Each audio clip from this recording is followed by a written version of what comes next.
Sampai hampir kalau ini berpotensi 1.000 triliun. Ini ini bajingan biadab. Nah, kalau sekarang Pak Prabowo ada di situ, kalau ini nggak bisa diselesaikan, ini bisa jadi presiden buruk.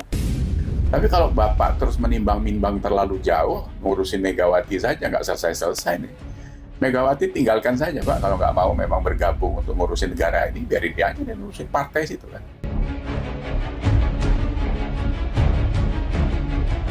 Assalamualaikum warahmatullahi wabarakatuh teman-teman, selamat bergabung kembali. Saya harap teman-teman dalam keadaan sehat dan rezeki selalu diberi kelancaran. Ya, kali ini Pak Iyas Subiakto kembali muncul ya, dengan mengekspresikan raut wajah yang sangat geram sekali. Karena lagi-lagi kita dihebohkan dengan mega korupsi Pertamina yang digadang-gadang mencapai 1.000 triliun teman-teman. Kita sudah sebelumnya cukup syok ya dengan korupsi yang dilakukan oleh Harvey Moise, korupsi timah yang mencapai 300 triliun dan kali ini mencapai 1.000 triliun. Ini luar biasa ya. Mereka ini benar-benar brengsek dan biadab sekali teman-teman. Gaji mereka tuh udah triliunan tapi mereka masih juga maling gitu loh. Nah, kali ini Pak Iyas muncul dan memberi kritikan kepada Presiden Prabowo Subianto yang dinilai terlalu lamban ya dalam mengatasi kasus mega korupsi ini. Dan tak hanya itu, Pak Iyas juga di sini sentil juga tuh DPR ya yang sampai sekarang belum juga mengesahkan undang-undang perampasan aset koruptor. Di sini Pak Iyas mengkritik keras ya Presiden Prabowo Subianto yang lebih ngurusin problem dengan PDIP ya ketimbang masalah yang lebih besar ini gitu kan. Pak Iyas juga meminta Bapak Presiden Prabowo agar segera mengesahkan undang-undang perampasan aset koruptor. Ya intinya Pak Iyas di sini menyampaikan unek-uneknya ya mungkin selama ini sudah terpendam ya, sudah penuh sekali dan sudah tidak bisa menampung. Akhirnya beliau sampaikan. Kita akan menyimak videonya. Semoga saja video ini juga menambah wawasan kita semua teman-teman. Mari kita mulai. Selamat malam rekan-rekan. Sampai bingung kita mau ngomong apa gitu. Karena bertubi-tubi masalah perpolitikan, masalah sosial dan sebagainya yang ada di sekeliling kita ini.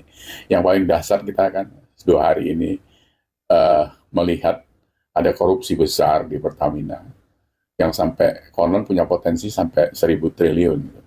Kalau nanti dikumpulin kita nggak tahu ya ini tadi karena Kejaksaan Agung sedang terus bekerja itu. Nggak ya apa ya? Ini efek dari apa? Karena keterlambatan kita bereaksi atau tapi ya bukan kita karena yang salah itu ya DPR. Kita harus bicara itu pas. Ya DPR ini memang saya pikir bukan Dewan Perwakilan Rakyat. Ini menjadi Dewan Pemerasan Rakyat gitu. Karena ini kan salah satu efek dari dari tanggapan mereka tentang perlunya undang-undang perampasan aset koruptor itu. Itu kan harusnya menjadi titik terang buat kita, orang-orang yang di lapangan yang seperti saya ini sudah jengah melihat itu. Karena korupsi ini sudah menjadi gaya hidup kita, gitu kan. Kalau dulu zaman Soeharto itu yang korupsi nggak bisa leluasa karena memang dikontrol oleh Soeharto. Tapi sekarang ini kan ada 514 kepala daerah, ada 38 gubernur, belum lagi kementerian, BUMN dan sebagainya. Ini mungkin 99% ini korupsi semua gitu. Ini luar biasa nih kita. Ribut masalah dana stunting yang 124 triliun atau 170 triliun. Tiba-tiba ada orang dengan mudah korupsi crude oil atau jenis minyak RON 9092 ini begitu gampangnya gitu. Sampai hampir kalau ini berpotensi 1.000 triliun. Ini ini bajingan biadab. Sudah bukan manusia lagi nih. Entah siapa saja yang bermain di situ, apakah ada partai atau siapa, nggak tahu lah ya.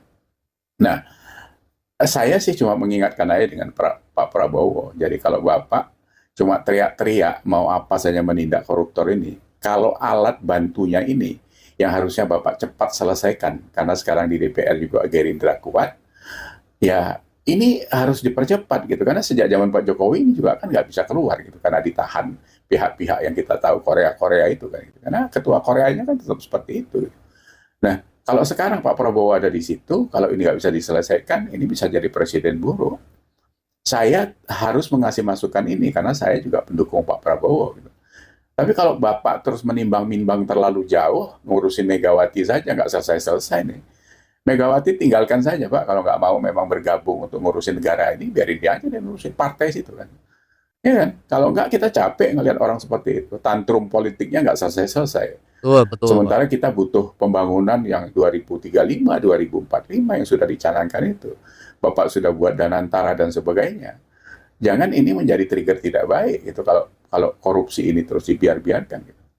Jadi di lapangan ini sudah macam-macam nih. Jadi korupsi Pertamina ini katanya diasumsikan mereka diledakkan karena memang isu Danantara agak miring gitu. Jadi kan menjadi liar bolanya gitu. Jadi kalau undang-undang perampasan aset koruptor itu bisa diselesaikan, itu salah satu harapan masyarakat tertumpu di situ. Ya kan, koruptor ini enak-enak kan karena memang nggak ada, ya kita tahu lah korupsi 100 miliar nanti kena dendanya 2 miliar gitu. Yang lain dibagi-bagi atau bagaimana itu sudah rahasia umum kan itu. Bapak kan juga tahu sebenarnya. Cuma kalau pertimbangan politiknya terlalu membuat harus aman, harus tenang, harus tidak gerusa-gerusuh atau tidak mau berkonflik, ya nggak bisa juga saya pikir gitu. Karena orang yang tidak mau bergabung atau orang yang merongrong negara ini, ya seperti Bapak bilang, ya koruptor harus kita bersihkan gitu. Kalau nggak bisa membersihkan diri, ya kita bersihkan. Gitu kan Bapak bilang seperti itu. Sama dengan orang kalau nggak bisa dibina, ya dibinasakan gitu. Tapi ini kan langkahnya harus cepat gitu. Jadi yang pertama harus didesak, karena DPR juga Bapak kan orangnya di sana banyak. Segera saja diundangkan undang-undang perampasan aset koruptor itu.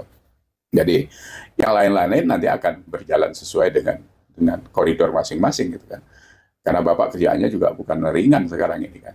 Ngurusin makan bergizi gratis saja ya kayak gitu celutaannya sana sini kok.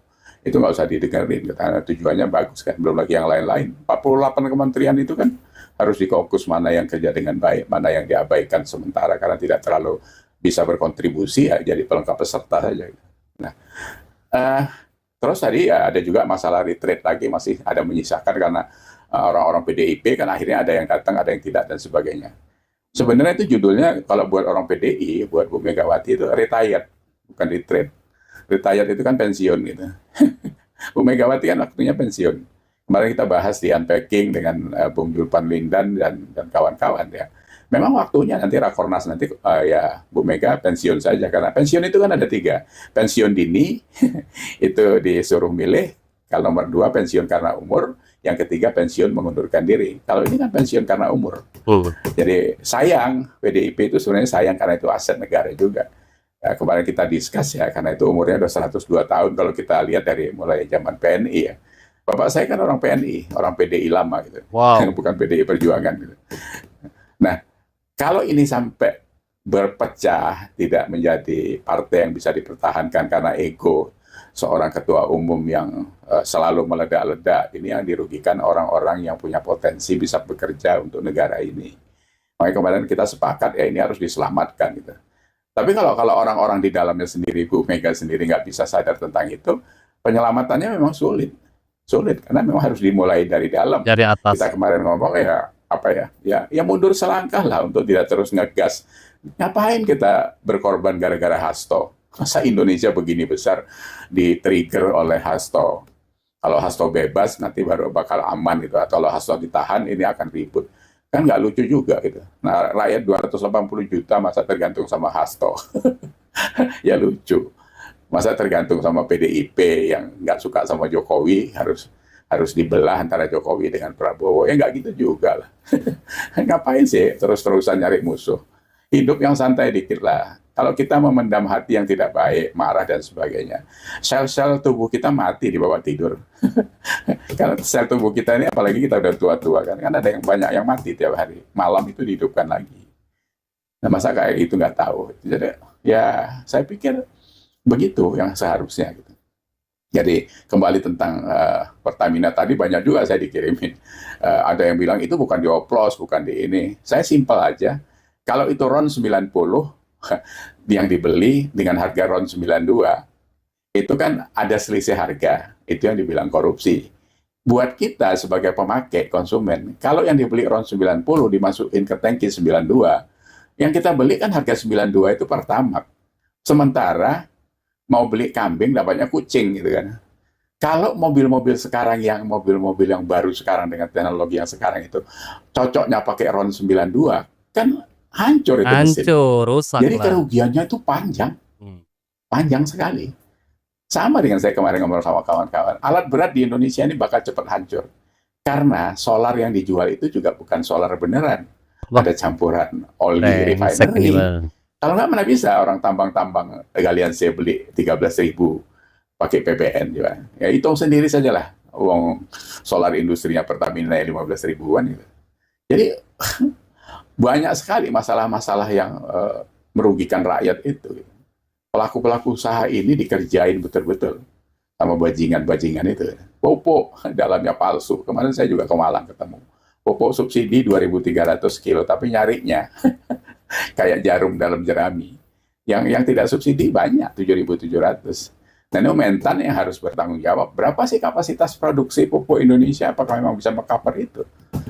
Ya, sebanyak lagi masalah. Jadi kita kembali lagi, memang saya pikir untuk korupsi karena ini meledak begitu besarnya, jadi Pak Prabowo harus segera saja Pak desak saja DPR itu untuk mengesahkan undang-undang perampasan aset koruptor itu.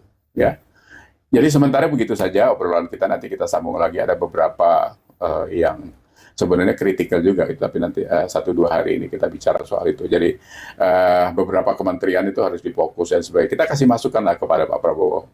Jadi ya sedikit mengkritik, tapi tetap harus rasional bahwa ini harus dipertimbangkan dan sebagainya. Belum tentu juga yang kita bicarakan ini bisa diterima di dalam operasional kabinet, tapi kan ini perlu juga kita sampaikan karena sebagai rakyat kami ini yang merasakan di bawah ini Pak, gitu ya. Begitu saja, semoga Pak Prabowo dan tim selalu sehat, untuk Indonesia sehat, dan kami juga harus berusaha untuk sehat, mendukung Bapak agar tetap sehat. Jadi nggak usah bicara soal 2029 dulu, nanti aja. Nanti kita bahas itu setelah beres urusan-urusan yang sehari-hari seperti ini ya. Terima kasih Pak. Ya, itulah teman-teman kritikan keras dari Pak Iyas Subiakto kepada Bapak Presiden Prabowo Subianto agar segera mengesahkan Undang-Undang Perampasan Aset Koruptor karena ini sudah kelewatan batas ya. Nah, mungkin sekian teman-teman. Semoga video dari Pak Iyas ini bisa menambah wawasan kita semua dan nanti kita akan tunggu ya kabar terbarunya perihal mega korupsi Pertamina yang digadang-gadang mencapai 1.000 triliun ya. Nah, semoga teman-teman dan keluarga selalu diberi kesehatan. Sampai jumpa lagi di next video.